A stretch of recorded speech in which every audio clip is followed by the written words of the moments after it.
Hello bachcho, let's see this question. The question says two charges plus q and minus q are situated at a certain distance. At the point exactly midway between them, electric field and potential क्या होगा ये हमें options में दे रखे हैं. दोनों zero होगा, एक जीरो होगा, कोई जीरो नहीं होगा. इस बारे में हमें डिस्कस करना है. तो जो की कंसेप्ट हमारा यूज होगा इस क्वेश्चन को सॉल्व करने में, पहला तो हमारा यूज होगा इलेक्ट्रिक फील्ड का पॉइंट चार्ज के कारण, और दूसरा इलेक्ट्रिक पोटेंशियल का पॉइंट चार्जेस के कारण. तो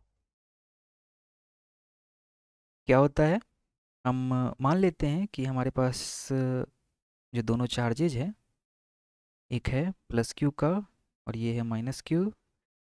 हम मान लेते हैं कि ये 2a डिस्टेंस पर है और इसका मिड पॉइंट ये a डिस्टेंस पर है. अब हम क्या करें, इस मिड पॉइंट पे हम इलेक्ट्रिक फील्ड निकाल लेते हैं और इलेक्ट्रिक पोटेंशियल निकाल लेते हैं. हमें पता चल जाएगा कि कौन जीरो है कौन जीरो नहीं है. तो हमें एक बात पता होती है कि पॉजिटिव चार्ज के कारण जो इलेक्ट्रिक फील्ड लाइंस है ये चार्ज से बाहर की तरफ निकलती है, चार्ज से शुरू होकर इन्फिनिटी की ओर जाती है.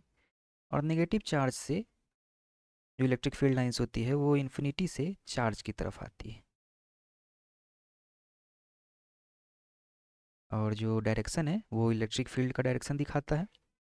तो पॉजिटिव चार्ज के कारण यहाँ पर इस क्वेश्चन में अगर हम इस डायरेक्शन को एक्स डायरेक्शन मान ले, तो पॉजिटिव चार्ज के कारण हमारे इस पॉइंट को ओ पॉइंट मान लेते हैं. तो पॉजिटिव चार्ज क्यू के कारण जो हमारा इलेक्ट्रिक फील्ड का डायरेक्शन होगा वो एक्स की तरफ होगा, पॉजिटिव एक्स की तरफ. और नेगेटिव चार्ज के कारण भी जो हमारा इलेक्ट्रिक फील्ड होगा वो भी पॉजिटिव एक्स की तरफ होगा.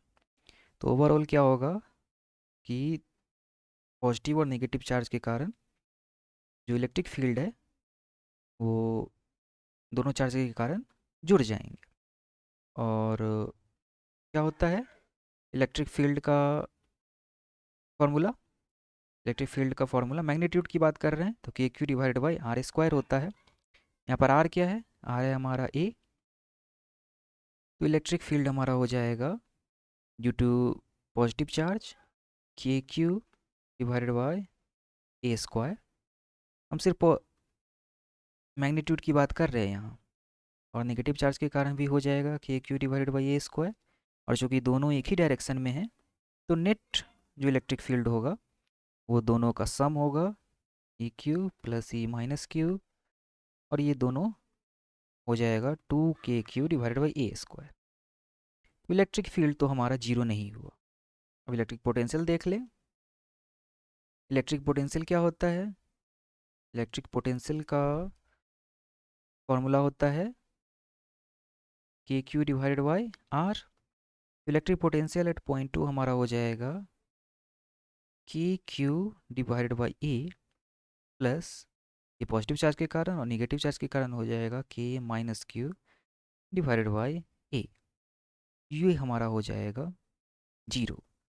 तो इलेक्ट्रिक फील्ड तो जीरो नहीं हुआ, इलेक्ट्रिक पोटेंशियल जीरो हो गया. तो ऑप्शन देख ले, electric field is not zero but potential is zero. ये ऑप्शन सी हमारा मैच कर रहा है, तो ऑप्शन सी हमारा करेक्ट ऑप्शन होगा. Hope you understood it well. Best of luck.